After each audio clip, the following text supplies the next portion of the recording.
बिस्मिल्लाहिर्रहमानिर्रहीम अस्सलाम वालेकुम। Welcome to informational institute. आज हम देख रहे हैं CS602 का लेक्चर नंबर 23। यहाँ से आपका फाइनल टर्म स्टार्ट हो जाता है। यहाँ पर जो लेक्चर नंबर 23 एंड 24 हैं ये लाइटिंग से रिलेटेड है, जिसमें हमारे पास सब्जेक्टिव वाइज इतना इंपॉर्टेंट नहीं है, जस्ट ऑब्जेक्टिव वाइज इंपॉर्टेंट है। तो जो मेन चीज़ें हैं वो आप साथ साथ अंडरलाइन करते जाइएगा। यहाँ पर है mathematics of colour in computer graphics. Computer graphic में हम जो कलर की मैथमेटिक्स है उसको किस तरह डील करते हैं। तो यहाँ पर जब भी हम ग्राफिक्स में कलर को रिप्रेजेंट हमने करना होता है तो हम ग्राफिक पाइपलाइन यूज़ करते हैं, जिसमें हमारे पास जो होते हैं वेक्टर्स होते हैं जिनके ज़रिए हम कलर को रिप्रेजेंट करते हैं। मोस्टली हमारे पास एक RGB होता है और एक RGBA होता है। एक में कलर 3 यूज़ होते हैं, एक में 4 कलर यूज़ होते हैं। जो RGB है उसमें रेड, ग्रीन एंड ब्लू होते हैं। जो RGBA है उसमें red, green, blue and alpha colours 4 involve हो जाते हैं। और जो कलर्स हैं उनको हम फ्लोटिंग पॉइंट वैल्यूज़ में रिप्रेजेंट करते हैं, जिनकी जनरल जो हमारे पास रेंज होती है वो 0 और 1 होती है। यहाँ पर मुख्तलिफ एग्जांपल भी दी गई हैं कि हमारे पास जो 16 बिट डिस्प्ले होता है फॉर एग्जांपल, उसमें हम 16 बिट इमेजेस ही यूज़ करते हैं। और जब हमने कलर को रिप्रेजेंट करना होता है तो उसको हम इस तरह ले सकते हैं कि हमारे पास जो 5 बिट हैं वो रेड के लिए कह सकते हैं कि वो रेड के कलर की इंफॉर्मेशन को स्टोर करती हैं। जो 6 बिट्स हैं वो ग्रीन कलर की इंफॉर्मेशन रिलेटेड स्टोर करती हैं, और जो 5 बिट्स होती हैं वो ब्लू। जब हम अल्फ़ा को साथ में लेंगे तो फिर अल्फ़ा के लिए हमें जो है कुछ एक्स्ट्रा बिट भी रिजर्व करनी पड़ेंगी। नेक्स्ट हमारे पास है रिप्रेजेंटिंग कलर। तो यहाँ पर इन्होंने वही चीज़ बताई है कि हमारे पास कलर 3 एंड कलर 4 होते हैं। कलर 3 में रेड, ग्रीन एंड ब्लू आ जाते हैं। कलर 4 में साथ में अल्फ़ा भी इन्वॉल्व हो जाता है। और जो कलर की रेंज है वो हमारे पास 0.0 एंड 1.0 है। लेकिन हमारे पास कुछ इस तरह जब कलर्स की वैल्यूज़ को हम ऐड करते हैं तो हमारे पास 1.0 से अबव वैल्यू भी आ सकती है और 0.0 से कम भी आ सकती है।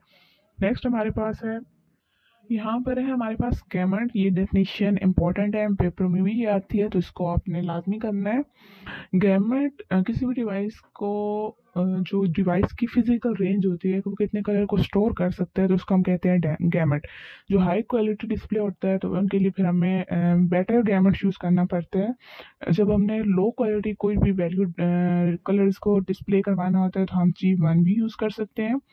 इसके अलावा RGB कलर स्पेस के अलावा हमारे पास एक होती है HSV, फिर सैचुरेशन एंड वैल्यू, जो क्या है मोस्टली हमारे पास प्रिंटर्स में यूज़ होती है, जो कि बहुत ज़्यादा ग्राफिक्स या कलर्स जब होते हैं तो उनको रिप्रेजेंट करता है। इससे नेक्स्ट हमारे पास नेक्स्ट पेज पे ये कुछ एक एग्जांपल है जो कि इम्पॉर्टेंट है।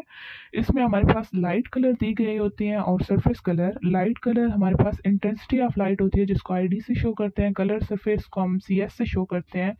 और इसके X, Y and Z 3 components की वैल्यूज़ गिवन होती है। और इसमें हम लेते हैं piecewise multiplication. Piecewise multiplication का ये मतलब होता है कि X का कंपोनेंट X से मल्टीप्लाई होगा, या फर्स्ट कंपोनेंट जो होता है वो फर्स्ट से मल्टीप्लाई होगा, सेकंड वैल्यू सेकंड से, एंड थर्ड वन जो होती है वो थर्ड वन से मल्टीप्लाई की जाती है। इसकी जो पीस वाइज मल्टीप्लिकेशन को जिस चीज़ हम डिनोट करते हैं या आप देख लें ID क्रॉस एंड CS है। इससे नेक्स्ट हमारे पास इस लेक्चर में ऐसा इम्पॉर्टेंट नहीं है क्योंकि मैं ऑलरेडी बताया है कि ये ऑब्जेक्टिव वाइज इम्पॉर्टेंट है। जो लेक्चर नंबर 24 है इसमें हमारे पास क्लैंपिंग, स्केलिंग एंड शिफ्टिंग है कलर वैल्यूज़ की।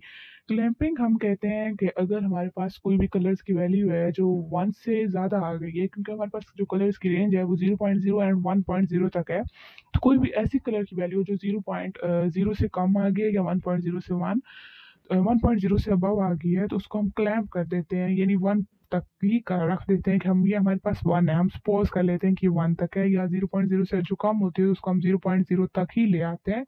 इस चीज़ को हम कहते हैं क्लैंपिंग। स्केलिंग कलर वैल्यूज़ का ये होता है कि अगर हमारे पास एक स्केलर जैसे आप कह सकते हैं वैल्यू है और उसको हमारे पास RGB या RGBA 4 कलर है, उनकी वैल्यूज़ को हम एक अलग से हमारे पास जो एलिमेंट है उसकी वैल्यू गिवन होगी तो अगर उससे मल्टीप्लाई कर देंगे तो इसको हम कह देंगे कि हमने कलर की स्केलिंग कर दी है। अब क्लैंपिंग और स्केलिंग जो होता है वो हमारे पास जो है वो मिलकर हमें जो है डार्कर कलर देते हैं, ठीक है, जिसको हम ये कह सकते हैं कि हमारे पास लूज सेचुरेशन है। अब सेचुरेशन को मेंटेन करने के लिए जो प्रोसेस करते हैं उसको हम कह देते हैं शिफ्टिंग। शिफ्टिंग को इस टेक्निक का अलग जो नेम है उसको हम क्लिपिंग भी कह सकते हैं, जो कि इन दोनों से ज़्यादा कॉम्प्लिकेटेड है।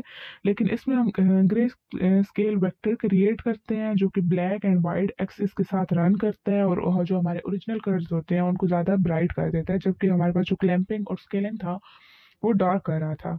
नेक्स्ट इस लेक्चर में है हमारे पास ये अल्फा ब्लेंडिंग इक्वेशन है। फाइनल कलर, इसका फार्मूला आप कर लें। Final colour is equal to source into source blend factor plus destination into destination blend factor. ठीक है, सिंपल आप फार्मूला याद कर लें। हमारे पास सोर्स या डेस्टिनेशन इनकी वैल्यूज़ गिवन होंगी, तो जब भी आपने फाइनल कलर फाइंड करना होगा तो आप सिंपली वैल्यूज पुट करके फाइंड कर सकते हैं। इस लेक्चर में इतना ही था। अपना बहुत सारा ख्याल रखें, और अभी तक आपने अगर चैनल सब्सक्राइब नहीं किया सब्सक्राइब कर दें, लाइक कर दें, शेयर कर दें। बहुत शुक्रिया। अल्लाह हाफिज़।